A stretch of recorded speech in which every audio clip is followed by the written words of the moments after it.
High command ಭೇಟಿಗೆ ಅಂತ ಹೋದಂಥ ಸಚಿವಾಕಾಂಕ್ಷಿಗಳು ಅಲ್ಲೇ ಬೀಡುಬಿಟ್ಟಿದ್ರು. ಅಂತೂ ಇಂತೂ ಅವರು ವಾಪಸ್ ಬಂದಿದ್ದಾರೆ. ರಾತ್ರಿ ವಾಪಸ್ ಬಂದರು ಶಾಸಕರುಗಳು. ಶಿವರಾಜ್ ತಂಗಡಗಿ, ಲಕ್ಷ್ಮಣ ಸವದಿ, ಪುಟ್ಟರಂಗಶೆಟ್ಟಿ, ಶಿವಲಿಂಗೇಗೌಡರು, ವಿಜಯಾನಂದ ಕಾಶಪ್ಪನವರ್, ನರೇಂದ್ರ ಸ್ವಾಮಿ, ನಯನಾ ಮೋಟಮ್ಮ, ಹೀಗೆ ಅಲ್ಲಿ ಇದ್ದಂಥವರೆಲ್ಲ ವಾಪಸ್ ಬಂದಿದ್ದಾರೆ. ಅವ್ರಿಗೊಂಥರ ನಿರೀಕ್ಷೆ ಇದೆ. ಸೋಮವಾರ ಪ್ರಮಾಣವಚನ ಕಾರ್ಯಕ್ರಮ ಆಗುತ್ತೆ ಅನ್ನುವಂಥ ನಿರೀಕ್ಷೆ, ಸಚಿವ ಸ್ಥಾನ ಸಿಗುವಂತಹ ನಿರೀಕ್ಷೆ. ಹೊರಗಡೆ ಬಂದಾದಮೇಲೆ ಶಾಸಕ ಪುಟ್ಟರಂಗಶೆಟ್ಟಿ ಹೇಳಿದಂಥ ಮಾತು ಕೂಡ ಇದೇನೇನೆ. ಬನ್ನಿ ಎಲ್ಲ ನಾಯಕರು ಏನು ಮಾತಾಡಿದ್ದಾರೆ ನೋಡೋಣ. ಏನು ಹೇಳಿಲ್ಲಪ್ಪ, ಮೀಟಿಂಗ್ ನಡೀತು, ನಾವು ಇದ್ವಿ, ಆಮೇಲೆ ಹೇಳ್ತೀವಿ ನಿಮಗೆ ಅಂತ ಬಂದು. ಪಕ್ಷದಲ್ಲಿ ನೀವು ಹಿರಿಯರಿದ್ದೀರಿ. ಹೌದು, ಮೊದಲಿನಿಂದನೂ ಹಿರಿಯ ತಲೆಗೆ ಒಂದು ಅವಕಾಶ ಕೊಡ್ಬೇಕಂತ ಹೇಳ್ಕೊಂತಾನೆ ಬರ್ತಾ ಇದ್ದೀವಿ. ಈ ಸಾರಿ ಏನಾದರೂ ಅದು ಸಫಲ ಆಗುತ್ತಾ ಅಂತ ಸರ್? ಕೊಡ್ತಾ ಅಂತ ಅನ್ಕೊಂಡಿದ್ದೀನಿ. ಯಾವಾಗ ಆಗುತ್ತೆ ಸರ್ ಪ್ರಮಾಣವಚನ? ಸೋಮವಾರ. ಏನಾದರೂ ನಿಮ್ಮ ಆತ್ಮೀಯವಾಗಿ ಸ್ವಾಗತಿಸಿ? ಇಲ್ಲ ಇಲ್ಲ, ಡೆಲ್ಲಿ ಹೋಗಿದ್ವಿ. ನಿನ್ನೆ ನಿಮ್ಮ ಕ್ಷೇತ್ರದ ಜನತೆ ಎಲ್ಲ ಆಗಲೇ ಹರ್ಷ ವ್ಯಕ್ತಪಡಿಸ್ತಾವ್ರೆ ಸರ್. ನೋಡಿ ಸರ್, ಈಗ ಹೈಕಮಾಂಡು, ಮುಖ್ಯಮಂತ್ರಿಗಳು, ಮಾಜಿ ಮುಖ್ಯಮಂತ್ರಿಗಳು, AICC ಅಧ್ಯಕ್ಷರು, ರಾಹುಲ್ ಗಾಂಧಿಯವರು ಎಲ್ಲರೂ ಕುಂತು ಸಭೆಯನ್ನು ಮಾಡಿ ಒಂದು ಪಟ್ಟಿಯನ್ನು ಮಾಡಿದ್ದಾರೆ ಅಂತ ನಮಗೆ ಬಂದ ಮಾಹಿತಿ. ನನಗೂ ವಿಶ್ವಾಸ ಇದೆ, ನನಗೆ ಅವಕಾಶ ಸಿಗುತ್ತಾ ಅಂತ ನಾನು ವಿಶ್ವಾಸದಿಂದ ಇದ್ದೀನಿ. ನೋಡೋಣ, ನಾಳೆ ಆಗುತ್ತೋ ನಾಡ್ದಾಗುತ್ತೋ ಅನೌನ್ಸ್ ಆಗುತ್ತೆ. ಒಟ್ಟು ವಿಶ್ವಾಸದಿಂದ ಅಂತೂ ಸೋಮವಾರ ದಿವಸ ಪ್ರಮಾಣ ವಚನ ಸ್ವೀಕಾರ ಮಾಡಿಸ್ತೀವಿ ಅಂತ ಹೇಳಿದ್ದಾರೆ. ಪಟ್ಟಿನ ಭಾನುವಾರ ದಿವಸ ಬಿಡುಗಡೆ ಮಾಡ್ತೀವಿ ಅಂತ ಹೇಳಿದ್ದಾರೆ. ನಿಮ್ಮ ಹೆಸರು ಇದೆಯಾ ಸರ್? ಅದು ಹೆಂಗೆ ಗೊತ್ತಾಗುತ್ತೆ ಸರ್? ಏನಾದರೂ ಬೇಡಿಕೆ ಇಟ್ಟರೆ ಸರ್ CM ಅವ್ರ ಹತ್ರ? ಯಾವ ಬೇಡಿಕೆಯೂ ಇಲ್ಲ, ಏನು. ನೀವು ಭಾಳಷ್ಟು ಹಿರಿಯರಿದ್ದೀರಿ, ಸಾಕಷ್ಟು ಬಾರಿ ನಿಮಗೆ ಆಕಾಂಕ್ಷಿಯಾಗಿದೆ. ಇದೇ ಎಲ್ಲ ಈಗ ಮಾಡ್ತಾರಲ್ಲ, ಗೊತ್ತಾಗುತ್ತಲ್ಲ ಸೋಮವಾರ. ಸರ್ ನೀವಿದ್ರೆ ಪಕ್ಷಕ್ಕೊಂದು ಶಕ್ತಿ ಸರ್, ಹಾಗಾಗಿ ನಿಮ್ಮಂಥವ್ರಿಗೆ ಅವಕಾಶ ಕೊಡಬೇಕಲ್ಲ. ಕೊಡ್ತಾರೆ ಅಂತ ಭಾವಿಸ್ಕೊಂಡಿದ್ದೀವಿ. ಯಾವ ಖಾತೆಗೆ? ಖಾತೆಗಿತ್ತು ಫಸ್ಟ್ ಮಂತ್ರಿ, ಆಮೇಲೆ ಖಾತೆ.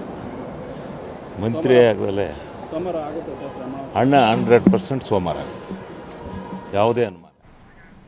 ಯಾವ ಬೇಡಿಕೆನೂ ಇಲ್ಲ, ಏನಿಲ್ಲ ಅನ್ನುವಂಥ ಮಾತನ್ನು ನಾಯಕರು ಹೇಳ್ತಾ ಇದ್ರು. ನೀವು ಕೇಳಿದ್ವಿ. ಮತ್ತು ಯಾಕೆ ಹೋದ್ರಿ ನೀವು ದಿಲ್ಲಿಲಿ ಹೋಗಿ ಯಾಕೆ ಬೇಡ್ಬಿಟ್ಟಿದ್ರಿ? ಎರಡ ಸಮಸ್ಯೆಗಳಲ್ಲಿ ಬರ ಕಾಡ್ತಾ ಇದೆ. ಕಾವೇರಿ ಜಲಾನಯನ ಪ್ರದೇಶದಲ್ಲಿ ದೊಡ್ಡದರಲ್ಲಿ ಬೆಂಕಿ ಹೇಳ್ತಾ ಇದೆ. ಪ್ರತಿಭಟನೆ ಅನ್ನುವಂಥ ತಾರಕಕ್ಕೆ ಇರ್ತಾ ಇದೆ. ಈ ಕರ್ನಾಟಕ ಬಂದ್ ಮಾಡ್ತೀವಿ ಅಂತ ಹೇಳ್ಬಿಟ್ಟು ಕನ್ನಡ ಪರ ಸಂಘಟನೆಯವರು ಹೋರಾಟ ಮಾಡ್ತಾ ಇದ್ದಾರೆ. KPCC ರಗಳೆ ಇದೆ. ಎರಡ ಸಂಗತಿಗಳು ನಮ್ಮ ನಾಯಕರುಗಳು ಹೋಗಿ ದಿಲ್ಲಿನಲ್ಲಿ ಬೀಡ್ಬಿಟ್ಟಿರೋದು. ಅಂತೂ ಇಂತೂ ವಾಪಸ್ ಬಂದಿರಪ್ಪ. ದೆಹಲಿಯಲ್ಲಿದ್ದಂಥ ನಾಯಕರು ಎಲ್ಲರೂ ಕೂಡ ವಾಪಸ್ ಬಂದಿದ್ದಾರೆ. ನಿನ್ನೆ ರಾತ್ರಿ ವಾಪಸ್ ಬಂದಿರುವಂಥದ್ದು ಒಂದಷ್ಟು ಜನ ಮಾತಾಡಿದ್ರು. ಯಾವುದೋ ನಿಮಗೆ ತೋರಿಸಿದ್ವಿ, ಅಂದರೆ ಏನು ಎತ್ತ ಅಂತ. ಸುಮ್ಮನೆ ಹೋಗಿದ್ವಿ ಅನ್ನುವಂಥ ಮಾತನ್ನು ಅವ್ರು ಹೇಳ್ತಾರೆ. ಬನ್ನಿ, ವಿಜಯ ಕಾಶಪ್ಪನವರ್ ಮತ್ತು ನಯನಾ ಮೋಟಮ್ಮ ಮಾತಾಡಿದ್ದಾರೆ. ಏನು ಹೇಳ್ತಾರೆ ನೋಡೋಣ. ಇಡೀ ರಾಜ್ಯಾದ್ಯಂತ ನನ್ನ ಸಮುದಾಯದ ಜನ ಆಗ್ರಹವನ್ನು ಮಾಡಿದ್ದಾರೆ. ಎಲ್ಲ ಜಿಲ್ಲೆಗಳು, ನನ್ನ ಜಿಲ್ಲೆ ಹುನಗುಂದ ಮತಕ್ಷೇತ್ರ ವಿಶೇಷವಾಗಿ ಈಗಾಗಲೇ ಬಂದು ಬೆಂಗಳೂರಲ್ಲಿ ಠಿಕಾಣಿ ಕೂಡ ಹೂಡಿಬಿಟ್ಟಿದ್ದಾರೆ. ಅದೇ ಒಂದು ಆಸೆ ಭಾವ ನಿರೀಕ್ಷೆಯನ್ನು, ಭಾಳ ವಿಶ್ವಾಸ, ಆತ್ಮಸಾಕ್ಷಿಯನ್ನು ಇಟ್ಕೊಂಡು ನಾವು ಹೋಗಿದ್ದೀವಿ.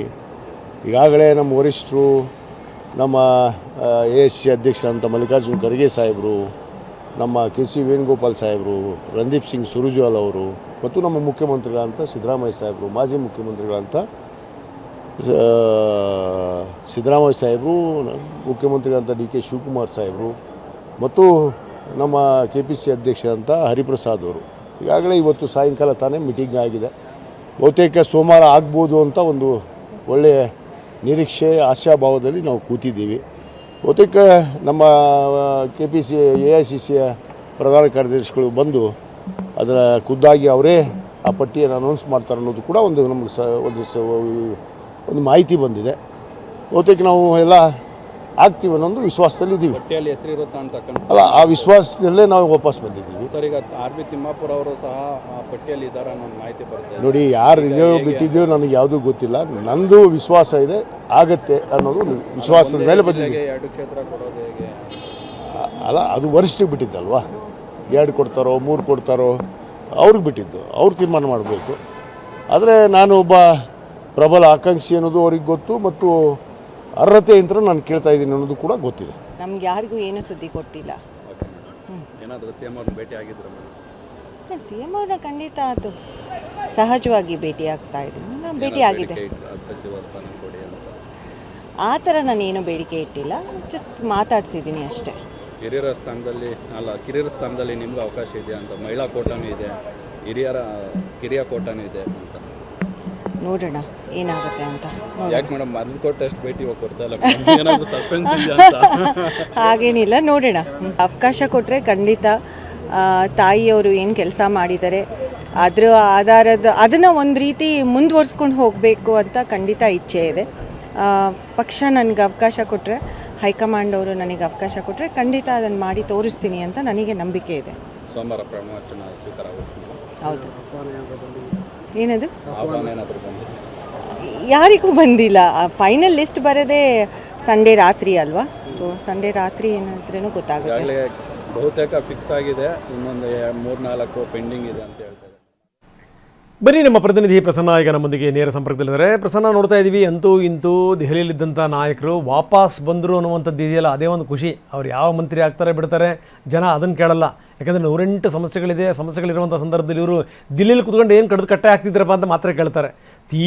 ತೀರ ಮುಖ್ಯಮಂತ್ರಿಗಳನ್ನ, ಮಾಜಿ ಮುಖ್ಯಮಂತ್ರಿಗಳನ್ನ, KPCC ಅಧ್ಯಕ್ಷರನ್ನ, ಈ ರೀತಿ ಹಿಂಡು ದಂಡು ನಾಯಕರನ್ನ ಕೂಡಿಸ್ಕೊಂಡು ಇಲ್ಲಿ ತನಕ ಏನು ಮಾಡ್ತು ಕಾಂಗ್ರೆಸ್ ಹೈಕಮಾಂಡ್ ಅನ್ನೋವಂಥದ್ದು ದೊಡ್ಡ ಸಂಗತಿಯಪ್ಪ. ಅಂತೂ ಇಂತೂ ನಾಯಕರುಗಳು ವಾಪಸ್ ಬಂದಿದ್ದಾರೆ.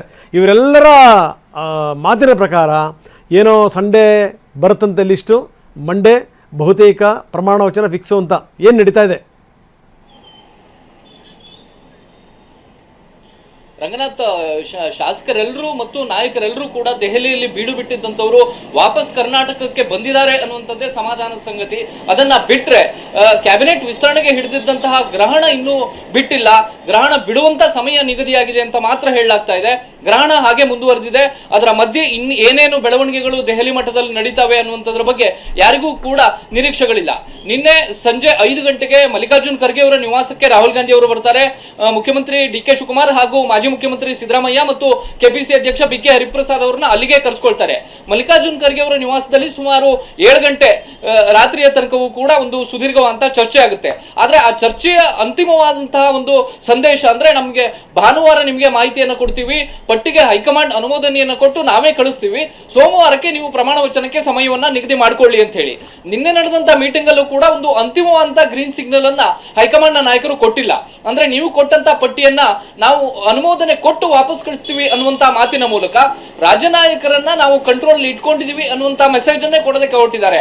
ಹೈಕಮಾಂಡ್ ತುಂಬಾ ಸ್ಟ್ರಾಂಗ್ ಆಗಿದೆ ಅನ್ನುವಂತ ಮೆಸೇಜ್ ಅನ್ನೇ ಕೊಡೋದಕ್ಕೆ ಹೊರಟಿದ್ದಾರೆ, ಅಥವಾ ಹೈಕಮಾಂಡ್ ನಿರ್ಧಾರಗಳೇ ಅಂತಿಮ ಅನ್ನುವಂತ ಮೆಸೇಜ್ ಅನ್ನ ಕೊಡೋದಕ್ಕೆ AICC ನಾಯಕರು ತೀರ್ಮಾನ ಮಾಡಿದ್ದಾರೆ ಅನ್ನುವಂಥದ್ದು ಸ್ಪಷ್ಟ. ನಿನ್ನೆ ಮುಖ್ಯಮಂತ್ರಿಗಳಿಗೆ ಮತ್ತು ಮಾಜಿ ಮುಖ್ಯಮಂತ್ರಿಗಳಿಗೆ ಒಂದು ಕ್ಲಿಯರ್ ಆದಂತ ಮೆಸೇಜ್ ಅನ್ನ ಕೊಡ್ತಾರೆ ಅನ್ನುವಂತ ನಿರೀಕ್ಷೆ ಇತ್ತು. ಅದೇ ಕಾರಣಕ್ಕೋಸ್ಕರ ಎಲ್ಲ ಶಾಸಕರು ಕೂಡ ಕಾದುಕೊಳ್ತಿದ್ರು. ನಿನ್ನೆ ಅನುಮೋದನೆ ಸಿಕ್ಕಿದ್ದೆ ಆದ್ರೆ ಇವತ್ತೇ ಪ್ರಮಾಣ ವಚನ ಆಗುತ್ತೆ ಅನ್ನುವಂತ ಮಟ್ಟಿಗೂ ಕೂಡ ಬೆಳವಣಿಗೆಗಳು ಬೆಂಗಳೂರಿನ ಮಟ್ಟದಲ್ಲಿ ನಡೆದಿತ್ತು. ಆದ್ರೆ ಆ ಎಲ್ಲ ಬೆಳವಣಿಗೆಗಳಿಗೂ ಕೂಡ ಒಂದು ತಾತ್ಕಾಲಿಕ ಬ್ರೇಕ್ ಅನ್ನ ಹಾಕಲಾಗಿದೆ. ಬಹುತೇಕ ಹೈಕಮಾಂಡ್ ನಾಯಕರು ಕೊಟ್ಟಂತ ಮೆಸೇಜ್ ನ ಪ್ರಕಾರ ಭಾನುವಾರ ರಾತ್ರಿಯ ತನಕವೂ ಕೂಡ ಪಟ್ಟಿ ಬರುವಂತದ್ದು ಅನುಮಾನ. ಭಾನುವಾರ ರಾತ್ರಿ KC ವೇಣುಗೋಪಾಲ್ ಅವರು ರಾಜ್ಯಕ್ಕೆ ಬರುವಂತಹ ಸಾಧ್ಯತೆಗಳಿದಾವೆ. ಅವರ ಜೊತೆಗೆ ಆ ಹೈಕಮಾಂಡ್ ಅನುಮೋದನೆ ಕೊಟ್ಟಂತ ಪಟ್ಟಿಯೂ ಕೂಡ ಬರಬಹುದು. ಅದಾದ ಬಳಿಕ ಸೋಮವಾರ ಸಂಜೆ 5 ಗಂಟೆಗೆ ಪ್ರಮಾಣ ವಚನ ನಿಗದಿ ಆಗಬಹುದು ಅನ್ನುವಂತ ಮಾಹಿತಿಗಳು ಲಭ್ಯವಾಗಿದ್ದಾವೆ. ಹೀಗಾಗಿ ದೆಹಲಿಯಲ್ಲಿ ಕೂತಿದ್ದಂತಹ ಎಲ್ಲ ಶಾಸಕರು ಕೂಡ ಸಿದ್ದರಾಮಯ್ಯ ಮತ್ತು DK ಶಿವಕುಮಾರ್ ಅವರು ವಾಪಸ್ ಬೆಂಗಳೂರಿಗೆ ಬರ್ತಿದ್ದಾಗೆ ಅವರೆಲ್ಲರೂ ಕೂಡ ಇದೀಗ ವಾಪಸ್ ಆಗಿದ್ದಾರೆ. ಸೋಮವಾರದ ತನಕ ಈ ಬೆಳವಣಿಗೆಗಳು ಹಾಗೆ ಮುಂದುವರಿಯುತ್ತವೆ. ಪ್ರಸನ್ನ, ಒಂದು ಬಹಳ ಒಂದು ಗಮನಿಸಬೇಕಾದಂಥ ಒಂದು ಸಂಗತಿ ಅಂತಂದ್ರೆ, ನೋಡಿ, ಸಿದ್ದರಾಮಯ್ಯವರು ಮುಖ್ಯಮಂತ್ರಿ ಆದಂಥ ಸಂದರ್ಭದಲ್ಲಿ ಈ ರೀತಿ ಯಾವ ಅಷ್ಟೊಂದು ರಂಪಾಟಗಳಾಗಿರಲಿಲ್ಲ. ಈ ಬಾರಿ ಬಿಡಿ, ಹೋದ್ ಸರಿ ನೀವು ಸಿದ್ದರಾಮಯ್ಯವರು ಮುಖ್ಯಮಂತ್ರಿ ಆದಂಥ ಸಂದರ್ಭದಲ್ಲಿ ಇದೇ DK ಶಿವಕುಮಾರ್ ಅವ್ರನ್ನೇ ಅವರು ಸಂಪುಟ ಎತ್ಕೊಂಡಿರಲಿಲ್ಲ. ಸ್ವಂತ ಇದು ಅಂದರೆ ಸಂಪೂರ್ಣವಾಗಿ ಅವರ ಮೇಲೇ ಜವಾಬ್ದಾರಿ ಇತ್ತು. ನೋ ಡೌಟ್, ರಾಜ್ಯದ ಮುಖ್ಯಮಂತ್ರಿ ಅಂತಂದರೆ ಅವರು ಸುಪ್ರೀಂ ಇರ್ತಾರೆ, ಅದರಲ್ಲಿ ಸಂದೇಹನೇ ಇಲ್ಲ. ಅಂದರೆ ಸಮಯ ಅವಧಿ ತುಂಬ ಕಡಿಮೆ ಇದೆ, 1.25 ವರ್ಷ. ಈಗ ಪೂರ್ತಿ ಅವರ ಮೇಲೆ ಬಿಟ್ಬಿಡ್ಬೇಕಪ್ಪ ಅವರು, ಅಥವಾ KPCC ಅಧ್ಯಕ್ಷರು ಅವ್ರನ್ನ ಬಿಟ್ಬಿಟ್ಟು, ಎಸ್ ನೀವು ಯಾರು ಮಾಡ್ತೀರಪ್ಪ ಮಾಡಿ, ನೆಕ್ಸ್ಟ್ ಗೆಲ್ಲುವಂಥದ್ದು ನಿಮ್ಮ ಜವಾಬ್ದಾರಿ ಅಂತ ಹೇಳಿ ಬಿಡಬೇಕಾಗಿತ್ತು. ಆದರೆ ಇಷ್ಟೊಂದು ಎಳೆಯುವಂಥ ಅಗತ್ಯ ಇತ್ತ?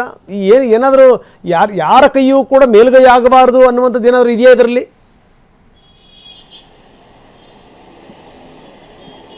ರಂಗನಾಥ್, ಈ ಹಿಂದೆ ಕ್ಯಾಬಿನೆಟ್ ವಿಸ್ತರಣೆ ಅಂದ್ರೆ ಕ್ಯಾಬಿನೆಟ್ಗೆ ಯಾರನ್ನ ಸೇರಿಸ್ಕೋಬೇಕು ಅಂದ್ರೆ ಅದು ಮುಖ್ಯಮಂತ್ರಿಗಳ ಪರಮಾಧಿಕಾರ ಅಂತ ಹೇಳ್ತಾ ಇದ್ರು. ಆದ್ರೆ ಇದೀಗ ಆ ಪರಮಾಧಿಕಾರ ಎಲ್ಲಿ ಹೋಯ್ತು ಅನ್ನುವಂತ ಪ್ರಶ್ನೆ ಎದುರಾಗ್ತಾ ಇದೆ. ಖಾತೆಯ ಹಂಚಿಕೆ ವಿಚಾರದಲ್ಲೂ ಕೂಡ ಮುಖ್ಯಮಂತ್ರಿಗಳ ಪರಮಾಧಿಕಾರ ಅನ್ನುವಂತ ಮಾತುಗಳು ಕೇಳಿ ಬರ್ತಾ ಇತ್ತು. ಆದ್ರೆ ಈ ಬಾರಿ ಖಾತೆಗಳ ಹಂಚಿಕೆ ವಿಚಾರದಲ್ಲೂ ಕೂಡ ಹೈಕಮಾಂಡ್ ತನ್ನ ನಿರ್ಧಾರ ಅನ್ನುವಂಥದ್ದನ್ನೇ ತೋರಿಸ್ಕೊಟ್ಟಿದೆ. ಅದು ರಾಮಲಿಂಗಾರೆಡ್ಡಿ ಅವರಿಗೆ ಒಲ್ಲದ ಖಾತೆ ಕೊಡೋದ್ರಿಂದ ಹಿಡಿದು ಕೃಷ್ಣ ಬೈರೇಗೌಡರಿಗೆ ಬೆಂಗಳೂರು ನಗರಾಭಿವೃದ್ಧಿಯ ಚೌಚೌ ಖಾತೆಯನ್ನು ಕೊಡೋ ತನಕವೂ ಕೂಡ ಎಲ್ಲವೂ ಡಿಸೈಡ್ ಆಗಿದ್ದು ದೆಹಲಿ ಮಟ್ಟದಲ್ಲೇ. ಮುಖ್ಯಮಂತ್ರಿ ಡಿ ಕೆ ಶಿವಕುಮಾರ್ ಅವರು ಒಂದು ಪೂರ್ಣ ಸ್ವಾತಂತ್ರ್ಯವನ್ನ ಪಡೆದುಕೊಂಡು ಎಲ್ಲವನ್ನೂ ನಿರ್ಧಾರ ಮಾಡಿಲ್ಲ ಅನ್ನುವಂಥದ್ದು ನಮಗೆ ಕಣ್ಣಿಗೆ ಕಟ್ಟಿದ ಹಾಗಿದೆ. ಈಗಲೂ ಕೂಡ ಕ್ಯಾಬಿನೆಟ್ ವಿಸ್ತರಣೆಗೂ ಕೂಡ ಇಷ್ಟು ಸಮಯ ಕಾಲವನ್ನ ಎಳೆಯುವಂತದ್ರ ಅವಶ್ಯಕತೆ ಏನಿತ್ತು ಅನ್ನುವಂಥದ್ದು ಪ್ರಶ್ನೆ. ಮತ್ತು ಇರುವಂತಹ ಸಮಸ್ಯೆಗಳನ್ನು ನಿಭಾಯಿಸುವಂತಹ ದೃಷ್ಟಿಯಿಂದ ಕ್ಯಾಬಿನೆಟ್ ಅನ್ನ ತಕ್ಷಣ ಮಾಡಿದಿದ್ರೆ ಅದು ಕಾಂಗ್ರೆಸ್ ಪಕ್ಷಕ್ಕೆ ಅನುಕೂಲ ಆಗ್ತಿತ್ತು, ಕಾಂಗ್ರೆಸ್ನ ಸರ್ಕಾರಕ್ಕೆ ಅನುಕೂಲ ಆಗ್ತಾ ಇತ್ತು. ಇರುವ ಸಮಸ್ಯೆಗಳನ್ನ ಎಲ್ಲರೂ ಕೂಡ ಒಗ್ಗೂಡಿ ಅದನ್ನ ಬಗೆಹರಿಸುವಂತ ನಿಟ್ಟಿನಲ್ಲಿ ಕೈ ಜೋಡಿಸುವಂತ ಕೆಲಸವನ್ನ ನೂತನ ಸಚಿವರು ಮಾಡ್ತಾ ಇದ್ರು. ಆದ್ರೆ ಕ್ಯಾಬಿನೆಟ್ ವಿಸ್ತರಣೆ ವಿಚಾರದಲ್ಲಿ ಹೈಕಮಾಂಡ್ ಬೇರೆಯ ಒಂದು ಮೆಸೇಜ್ ಅನ್ನ ಕೊಡೋದಕ್ಕೆ ಹೊರಟಿದೆ. ಅದು ಎಲ್ಲವೂ ಕೂಡ ನಿರ್ಧಾರ ಆಗೋದು ದೆಹಲಿ ಮಟ್ಟದಲ್ಲಿ ಅನ್ನುವಂಥದ್ದನ್ನ, ಜೊತೆಗೆ ಎಐಸಿಸಿ ಅಧ್ಯಕ್ಷ ಮಲ್ಲಿಕಾರ್ಜುನ್ ಖರ್ಗೆ ಅವರು ಕರ್ನಾಟಕದವರೇ ಆಗಿದ್ರು ಕೂಡ ರಾಹುಲ್ ಗಾಂಧಿ ಅವರ ಅನುಮತಿಯನ್ನ ಪಡೆದುಕೊಳ್ಳುವಂತದ್ದನ್ನ ಗಮನಿಸಿದ್ರೆ ರಾಹುಲ್ ಗಾಂಧಿ ಅವರು ತಮ್ಮ ವರಸೆಯನ್ನ ಬದಲಿಸಿದ್ದಾರೆ, ತಮ್ಮ ಧಾಟಿಯನ್ನ ರಾಜಕಾರಣದ ಧಾಟಿಯನ್ನ ಬದಲಿಸಿದ್ದಾರೆ ಅನ್ನುವಂಥದ್ದು ಸ್ಪಷ್ಟವಾಗಿ ಗೊತ್ತಾಗ್ತಾ ಇದೆ. ಡಿ ಕೆ ಶಿವಕುಮಾರ್ ಅವರು ಕೂಡ ಅಷ್ಟೇ ಎಚ್ಚರಿಕೆಯ ಹೆಜ್ಜೆಯನ್ನ ಆಡ್ತಾ ಇದ್ದಾರೆ. ಯಾವುದೇ ಕಾರಣಕ್ಕೂ ಕೂಡ ಹೈಕಮಾಂಡ್ ನ ಜೊತೆಗೆ ತಾನು ಸಂಬಂಧವನ್ನ ಹಾಳು ಮಾಡಿಕೊಂಡು ತಾನು ಸರ್ಕಾರವನ್ನ ನಡೆಸ್ತೀನಿ ಅನ್ನುವಂತ ಒಂದು ವಿಶ್ವಾಸದ ಮಾತುಗಳನ್ನ ಅವರು ಎಲ್ಲಿಯೂ ಕೂಡ ವ್ಯಕ್ತಪಡಿಸ್ತಾ ಇಲ್ಲ.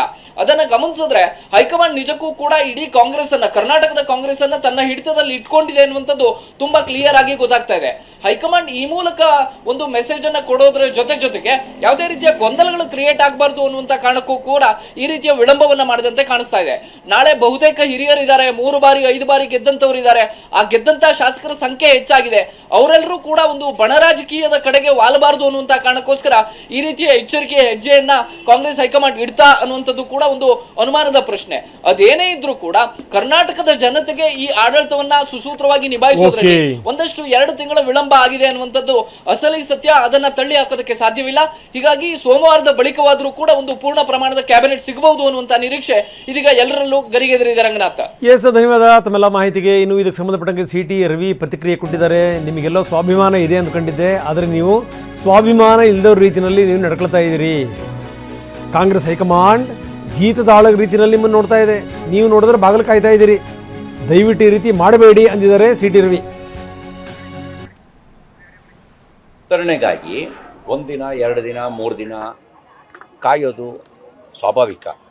ಆದರೆ ಕಳೆದ 1 ತಿಂಗಳಿನಿಂದ ಸಚಿವ ಸಂಪುಟದ ವಿಸ್ತರಣೆಗಾಗಿಯೇ ದೆಹಲಿ ಬಾಗಿಲು ಕಾಯೋದು ಸ್ವಾಭಿಮಾನದ ರಾಜಕಾರಣ ಮಾಡೋರಿಗೆ ಸೂಕ್ತ ಅಲ್ಲ. ನಾನು ಸಿದ್ದರಾಮಯ್ಯನವರು ಸ್ವಾಭಿಮಾನಿಗಳು ಅಂತ ಭಾವಿಸಿದ್ದೆ, ಡಿ ಕೆ ಶಿವಕುಮಾರ್ ಅವರು ಸ್ವಾಭಿಮಾನಿಗಳು ಅಂತ ಭಾವಿಸಿದ್ದೆ. AICC ಅಧ್ಯಕ್ಷರು ಕರ್ನಾಟಕದವರೇ ಇದ್ದಾಗ ನೀವು ಅಲ್ಲಿ ಹೋಗಿ ದೆಹಲಿ ಬಾಗಿಲಲ್ಲಿ ವಾರಗಟ್ಟಲೆ ಕಾಯೋದು, ಇಲ್ಲಿ ಘೋಷಣೆ ಮಾಡಿ ನೀವೆಲ್ಲ ರೆಡಿ ಮಾಡ್ಕೊಳ್ಳಿ ರಾಜಭವನದಲ್ಲಿ ಅಂತ ಹೇಳಿದ ಮೇಲೂ ಕೂಡ ನಿಮ್ಮ ಪಟ್ಟಿ ಹೊರಗೆ ಬರದೇ ಇರೋದು, ನಿಮ್ಮ ಸ್ವಾಭಿಮಾನಕ್ಕೆ ಎಲ್ಲೋ ಧಕ್ಕೆ ಬಂದಿದೆ ಅಂತ ನಿಮ್ಗೆ ಅನಿಸ್ಬೇಕಿತ್ತು. ನಿಮಗೆ ಅನ್ನಿಸ್ದೇ ಇರೋದು ದುರದೃಷ್ಟಕರ. ನೀವು ಒಂದು ರೀತಿ ಜೀತದಾಳಗಳ ರೀತಿ ಅಂತ ಅವ್ರು ಭಾವಿಸ್ಬಿಟ್ಟಿದ್ದಾರೆ ನಿಮ್ಮ ಹೈಕಮಾಂಡ್ನ ಫ್ಯಾಮಿಲಿ. ನೀವು ಹಾಗೆ ನಡ್ಕೊಳ್ತಾ ಇದ್ದೀರಿ. ನಿಮ್ಮ ಸ್ವಾಭಿಮಾನದ ಪ್ರಕಟೀಕರಣ ಮಾಡಿ. ರಾಜಕಾರಣದಲ್ಲಿ ಅಧಿಕಾರ ಶಾಶ್ವತ ಅಲ್ಲ ಅಂತ ನೀವೇ ಹೇಳ್ತಿದ್ರಿ. ನೀವೇನು ನಿರ್ಣಯ ತೆಗೆದುಕೊಳ್ತೀರಿ ಅದು ಜನಮಾನಸದ ಮೇಲೆ ಪರಿಣಾಮ ಬೀರುತ್ತೆ. ಈಗ ಅಲ್ಲಿ ಹೋಗಿ ಜೀತದಾಳಗಳ ರೀತಿ ಕಾದರು ಅಂಥೇಳಿ ಇತಿಹಾಸ ನಿಮ್ಮನ್ನು ಗುರುತಿಸ್ಬಾರ್ದು. ಸ್ವಾಭಿಮಾನದ ರಾಜಕಾರಣ ಮಾಡಿದ್ರು, ಸಡ್ಡು ಹೊಡೆದ್ರು ಅನ್ನೋ ರೀತಿಯಲ್ಲಿ ನೀವಿರಬೇಕು. ಅದಕ್ಕೆ ನಾನು ಹೇಳ್ತೀನಿ, ನೀವು ನೀರು ಬಿಡಲ್ಲ ಅಂತ ಬಂಗಾರಪ್ಪನ ಥರ ಸೆಡ್ ಹೊಡೀರಿ, ನಾವು ನಿಮ್ಮ ಜೀತದಾಳಗಳಲ್ಲ ಅಂತ ಹೈಕಮಾಂಡಿಗೆ ಸೆಡ್ ಹೊಡೀರಿ. ತೀರಾ ಡಿ ಕೆ ಶಿವಕುಮಾರ್ ಹೋಗ್ತಾನೆ ಇದ್ದಾರೆ 10 ಬಾರಿ ಹೋದರು ದೆಹಲಿಗೆ. ಆದರೂ ಕೂಡ ಅವರಿಗೆ ಚರ್ಚೆ ಮಾಡಲಿಕ್ಕೆ ಸಮಯನೇ ಸಿಗಲಿಲ್ಲ.